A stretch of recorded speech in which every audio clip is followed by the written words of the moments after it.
ಸ್ನೇಹಿತರೆ, ತಮ್ಗೆಲ್ಲರಿಗೂ ಕೂಡ ಅಂತರಂಗಕ್ಕೆ ಪ್ರೀತಿಯ ಸ್ವಾಗತ.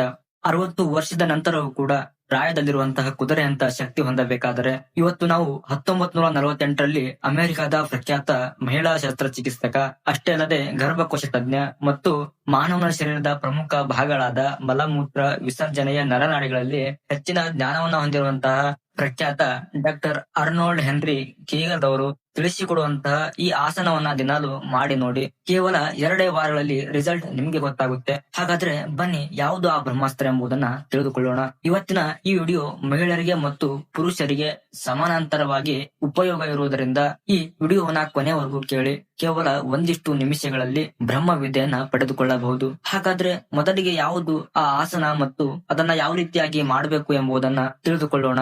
ಅಮೆರಿಕದ ಪ್ರಖ್ಯಾತ ಗರ್ಭಕೋಶ ತಜ್ಞ ಡಾಕ್ಟರ್ ಅರ್ನಾಲ್ಡ್ ಹೆನ್ರಿ ಕೀಗಲ್ ಎನ್ನುವಂತಹ ಒಬ್ಬ ತಜ್ಞ ಸೈಂಟಿಸ್ಟ್ ಈ ಆಸನವನ್ನು ಕಂಡು ಹಿಡಿದಿರುವುದರಿಂದ ಈ ಆಸನವನ್ನು ಕೀಗಲ್ ಆಸನ ಅಥವಾ ಕೀಗಲ್ ಎಕ್ಸರ್ಸೈಸ್ ಎಂದು ಕರೆಯುತ್ತಾರೆ. ಈ ಆಸನವನ್ನು ಯಾವ ರೀತಿಯಾಗಿ ಮಾಡಬೇಕು ಎಂದು ನೋಡುವುದಾದ್ರೆ, ಮಹಿಳೆ ಆಗಿರಬಹುದು ಅಥವಾ ಪುರುಷನಾಗಿರಬಹುದು, ಮೂತ್ರ ವಿಸರ್ಜನೆಯ ಅಂಗವನ್ನು 30 ಸೆಕೆಂಡುಗಳವರೆಗೆ ತಡೆಯುವುದು ಮತ್ತು ಬಿಡುವುದು, ಮತ್ತೆ 30 ಸೆಕೆಂಡುಗಳವರೆಗೆ ಮತ್ತೆ ನರನಾಡಿಗಳನ್ನು ಟೈಟ್ ಆಗಿ ಹಿಡಿಯುವುದು ಮತ್ತೆ ಬಿಡುವುದು. ಇದೇ ರೀತಿಯಾಗಿ ಒಂದು ದಿನದಲ್ಲಿ 3 ಬಾರಿಯಾದರೂ ಮಾಡಬೇಕು. ಹಾಗೆಯೇ ಮುಂದೆ ಇದರ ಒಂದು ಟೈಮಿಂಗ್ ಅನ್ನ ಹೆಚ್ಚಿಸುತ್ತಾ ಹೋಗುವುದು. ಇದರಿಂದಾಗಿ ಮಲಮೂತ್ರ ವಿಸರ್ಜನೆಯ ಭಾಗದಲ್ಲಿರುವಂತಹ ನರನಾಡಿಗಳಲ್ಲಿ ರಕ್ತ ಸಂಚಾರ ಕ್ರಿಯೆ ಹೆಚ್ಚಾಗಿ ಅಲ್ಲಿನ ನರಗಳು ಆಕ್ಟಿವ್ ಆಗುತ್ತವೆ. ಇದರಿಂದಾಗಿ ಲಿಂಗದ ಕಡೆ ಹೆಚ್ಚಾಗಿ ರಕ್ತ ಹರಿಯುವುದರಿಂದ ಶರೀರದಲ್ಲಿ ಕುದುರೆಯಂತ ಶಕ್ತಿ ಬರುವುದಕ್ಕೆ ಸಾಧ್ಯ ಆಗ್ತದೆ. ಇದನ್ನು ಒಂದು ದಿನದಲ್ಲಿ 3 ಬಾರಿಯಾದರೂ 1-2 ನಿಮಿಷದವರೆಗೆ ಮಾಡಬೇಕು. ಹೀಗೆ ದಿನಾಲು ಮಾಡುವುದರಿಂದ 60-70 ವರ್ಷಗಳ ನಂತರವೂ ಕೂಡ ಪುರುಷನ ಮತ್ತು ಮಹಿಳೆಯ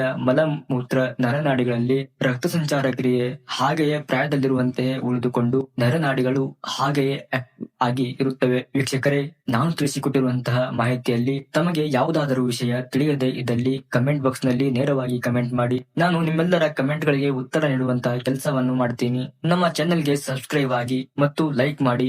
ಇದು ನಾವು ಮಾಡುವಂತಹ ಕಷ್ಟಕ್ಕೆ ನಿಮ್ಮ ಒಂದು ಬೆಂಬಲವಾಗಿರುತ್ತೆ. ಮುಂದೆ ನಾವು ಮಾಡುವಂತಹ ಎಲ್ಲ ವಿಡಿಯೋಗಳಿಗೆ ನಿಮ್ಮ ಒಂದು ಪ್ರೋತ್ಸಾಹ ನಮಗೆ ಸಿಕ್ಕಂತಾಗುತ್ತದೆ. ಮತ್ತೆ ಸಿಗೋಣ. ತಮಗೆಲ್ಲರಿಗೂ ಪ್ರೀತಿಯಿಂದ ಧನ್ಯವಾದಗಳು.